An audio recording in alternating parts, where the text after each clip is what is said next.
Hi children, today we can discuss on interhalogen compounds. What is the meaning of interhalogen compounds? Interhalogen compounds means it is a combination of two halogens. But when the combination of two halogens occurring, there is three different criteria. When it is combining the halogens together, there is four different chances of the combinations. These combinations we are calling it as interhalogen compounds. Here X dash you can see. Here X means one halogen, X dash means another halogen. That it means interhalogen compound, combination of two halogens. X dash 3 means X maybe chlorine.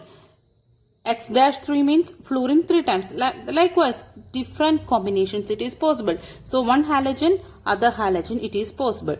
Then another thing X dash 5 times and also X dash 7 times. There is a different chances of interhalogen compounds. But when these combinations occurring, there is three different criteria it should be satisfied. In this X dash combination, the first halogen that should be needed larger size compared to the next halogen.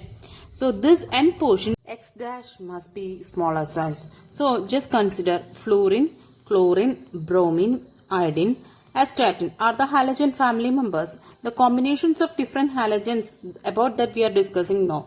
So there is a condition. First condition means the first one, that means the X should be the large sized one. X dash must be the smaller sized one. You knows that when we are going down the group atomic size, it is increases.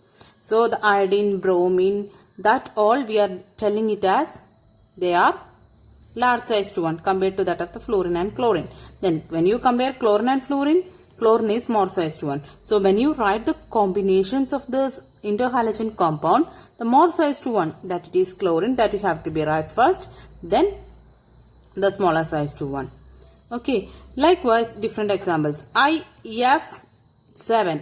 This is one combination, that means iodine it is the more sized one and fluorine is the less sized one. So likewise combinations it is possible. Then when you combine these different halogens, there is a different combinations it is possible. Right. So first condition it's over. The next one, the more X must be more electropositive than X dash. You know that when we are going down the group, electronegativity it is decreases. That means electropositivity it is increases. So the iodine, bromine, chlorine and all it is having, iodine it is having more electropositivity. So the X must be, that means first written halogen that must be the more electropositive one. The same thing, more sized one, that is the meaning. Okay, the next one, as the ratio between the radii of X and X dash increases, a ratio between X and X dash means you know that fluorine, iodine. So their atomic masses, when you consider this one it is having less sized one and I is having more sized one. So when you write about the ratio of these atomic sizes, you can get the ratio, it will be more. Here maybe just imagine this is 3 is the atomic size of this one and at the same time iodine its atomic size is 10. So the ratio between them, there is a large difference you can see. So the ratio between radii of X and X dash, this is imaginary values only. The number of atoms per molecule it is also increases.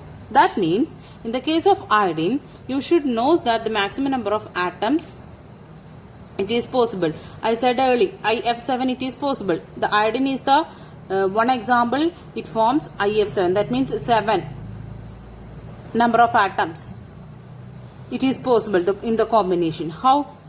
Because of the fact that the I and F, when you consider the ratio of the radii between the I and F, that it is the maximum one. That's why it is forming more number of, maximum number of atoms in their combination. Maximum number of atoms per molecule. It is possible because of the ratio between the fluorine and iodine it is large. That means we are telling again one more time, the ratio between the radii of X and X dash when it is increases, fluorine and chlorine when it is increases, the number of atoms it is also increases in that particular interhalogen compound. Next one, preparation of interhalogen compounds. So you understood what it is meant by the interhalogen compounds. There is two methods we are mainly using. By direct combination, that it is fluorine and chlorine. When you combine at 473 Kelvin, according to the conditions we are applying, on the basis of that you will get the product CLF. That means fluorine only one time. The same content we taken in both cases.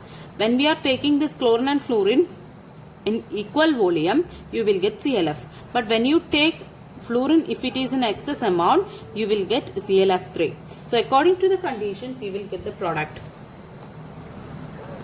Next one, iodine plus 3 chlorine.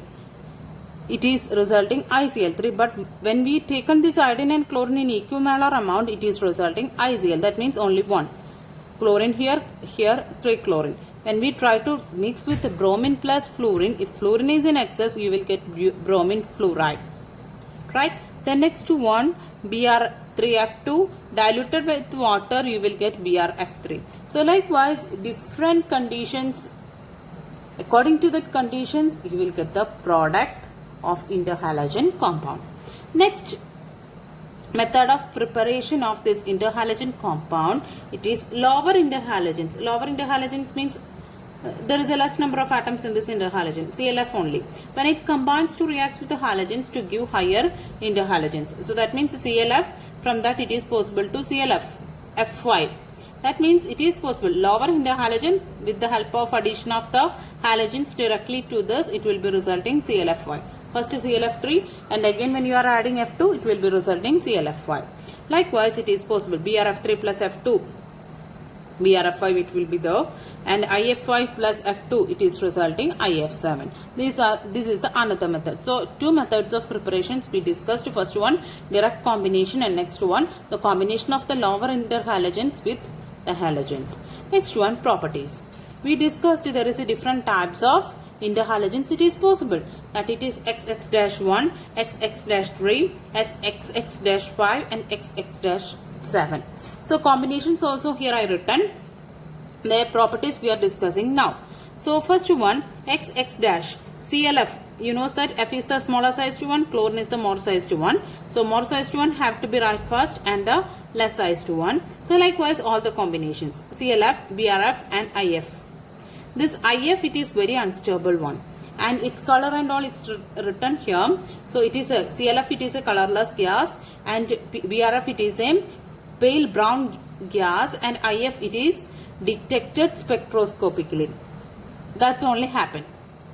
Next one, another combinations PRCl, it is a pure solid at room temperature, and it is a gas. Then ICl, it is ruby red solid alpha form. Two forms it is possible for this ICl, alpha form and beta form. In the alpha form it is having ruby red solid, and in the beta form it is brown red solid, and IBR it is a black solid. These are the XX- type.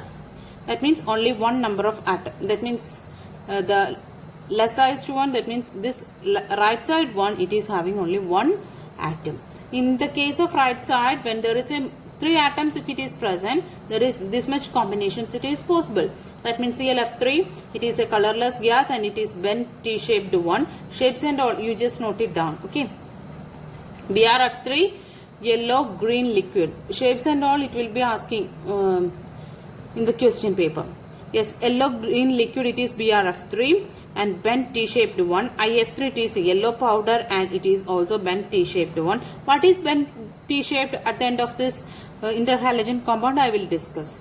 Then ICl3 it is an orange solid, and this ICl3 it is existing as I2Cl6 because of dimerization. ICl3 plus ICl3, due to that combination it results I2Cl6. When this I2Cl6 when it is formed, it forms chlorine bridged dimer.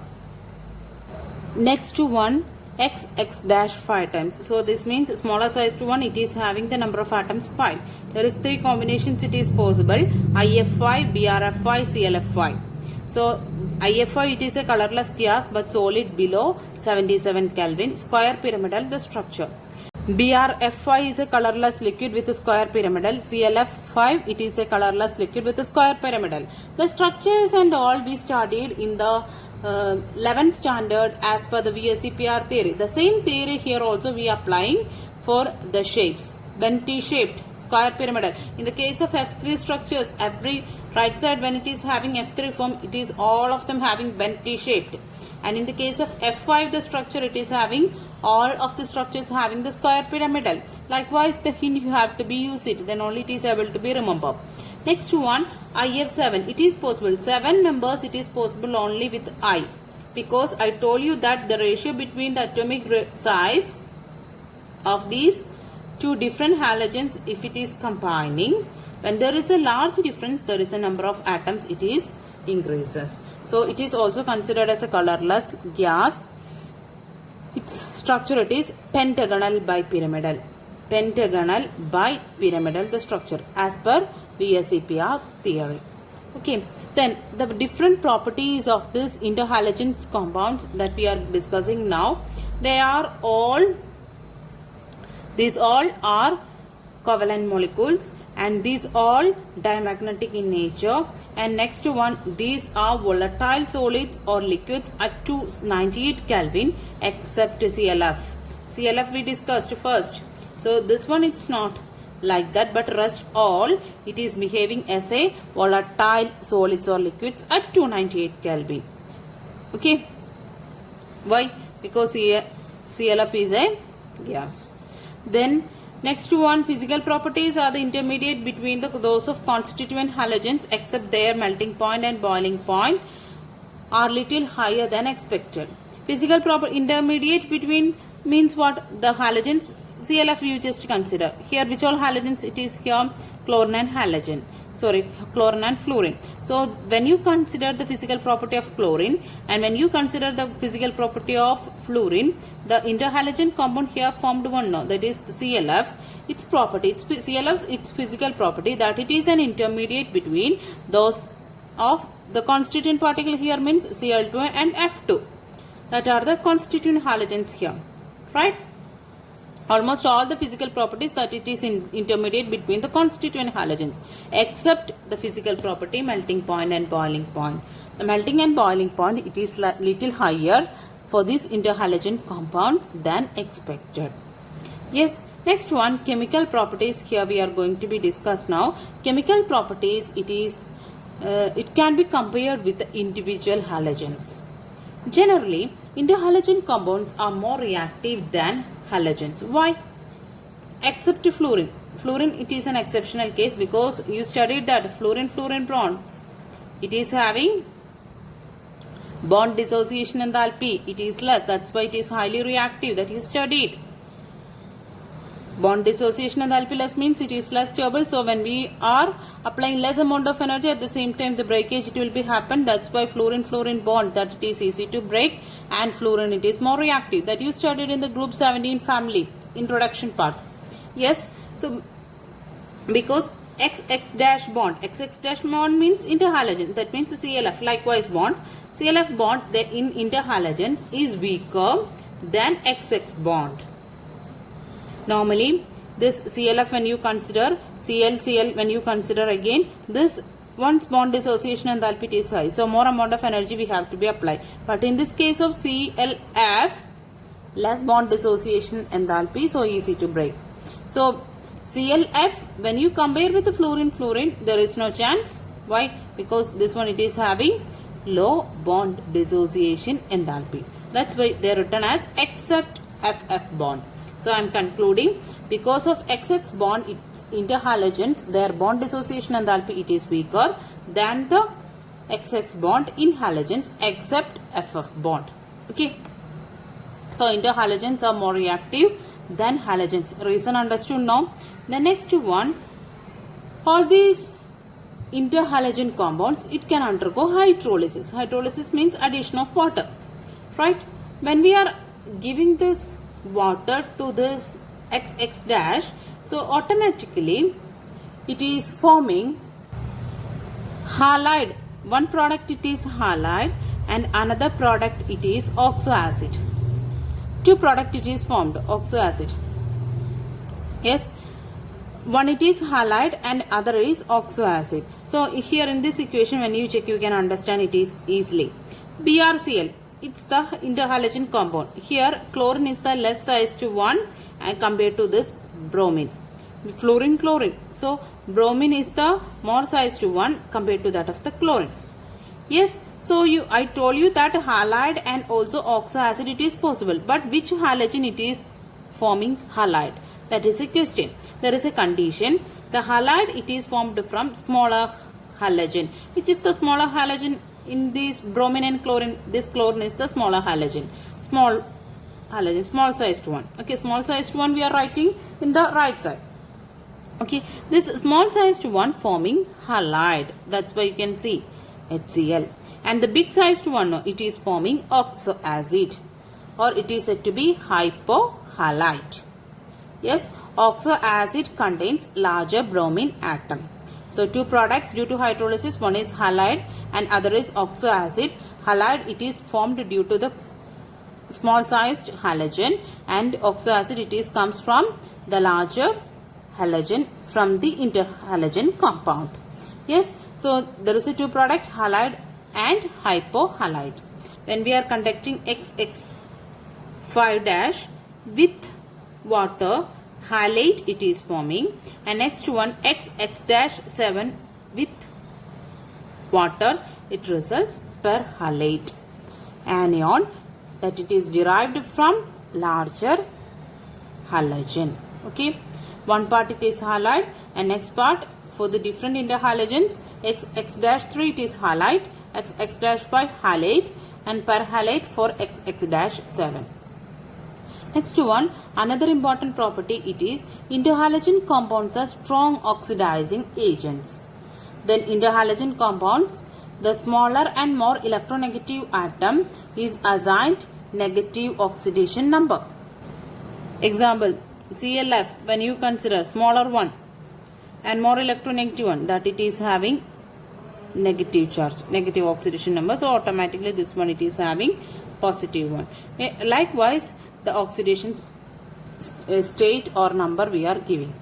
Next one, the structures of interhalogen compounds, that I had told already. XX- type of compounds, because of VSEPR theory, they are all forming covalent structures, so the VSEPR theory is following. So X- type it is forming bent T structure, X-5 types structure it is forming square pyramidal, and IA7 it is having pentagonal bipyramidal structure, that I told you at the beginning of the session. So BRF3, one of the compound it is given here, so its structure I am going to be explained here with the help of VSEPR theory. So as you know, the bromine it is having S2P5 configuration, so I am just writing the S and P here 2 and here 5 I mentioned as per Hund's rule. Then this is the ground state, but here we are going to be formed with the BRF3. So here when you check, only one unpaired electron here, but we need 3 unpaired electron for the combination of one half-filled pz orbital of this F for that combination. So here what we are doing now, in the bromine we are going to be excite. So for that we need only 3 half-filled orbitals. So for that this one it is shifting to bromine, it is having d orbitals, so it is possible to shift to the d orbital. So what happens, 3 unpaired electron it is ready. Then due to the combination of these hybridized orbitals with half-filled orbitals of 3 fluorine atoms, it resulting the BRF3. So in this structure when you are trying to be there is how many electron pairs? 2 lone pairs and 3 bond pairs you can see. So that structure I am going to be draw 2 lone pair and 3 bond pair. So total 5 electron pair. When 5 electron pair is there, as per VSEPR theory we studied that its structure is trigonal bipyramidal. So okay, trigonal bipyramidal, when you are trying to draw, you know that 5 trigonal bipyramidal. So that means triangle, one at the top, one at the bottom. So this is the, if this is the central atom, one atom here, one atom here, one atom here, this is the trigonal bipyramidal structure. But what happens in this, there is a 2 lone pairs and 3 bond pairs, it is possible, right? So what we are doing it is, these 3 fluorine atoms there now, that you have to be keep it like this. Then 2 lone pairs you have to be arranged at the equatorial positions. So when you see this, it is having bent T shape, just like little bent, and when you look from here you can see that it is just like a T-shaped one. So you can tell that the total 5 electron pairs, they are occupying the corners of trigonal bipyramidal, and lone pairs will occupying at the equatorial position. For what? To avoid the lone pair repulsion. You studied that lone pair repulsion is greater than lone pair bond pair repulsion. Then bond pair repulsion. So which one it is greater? Lone pair repulsion. For avoiding the lone pair repulsions, this lone pairs it is arranged at the equatorial positions. Okay. Then here you can see little bent. These two axial fluorine atoms having little bent towards this equatorial fluorine for avoiding the lone pair repulsion. This lone pair you can arrange like this. If you want, you can keep like this. One lone pair here, one lone pair here. Likewise, you can arrange. So to avoid the lone pair repulsion, for that this fluorine it is little bent towards this side. That's why it is having bent T-shaped. Okay. Uses is the next one. The compound, it can be interhalogen compound. It can be used as non-aqueous solvents, and it is very useful fluorinating agents. And next one, ClF3 and BrF3, it is used for the production of UF6 in the enrichment of U235. U35 means uranium 235. It's an isotope of uranium. For the enrichment of uranium 235, we are using ClF3. Okay, so uranium plus ClF3 addition, it results UF6 and ClF. So for the enrichment of U235 and for the production of UF6, we are using ClF3 or BrF3. So these are the different uses of interhalogen compounds.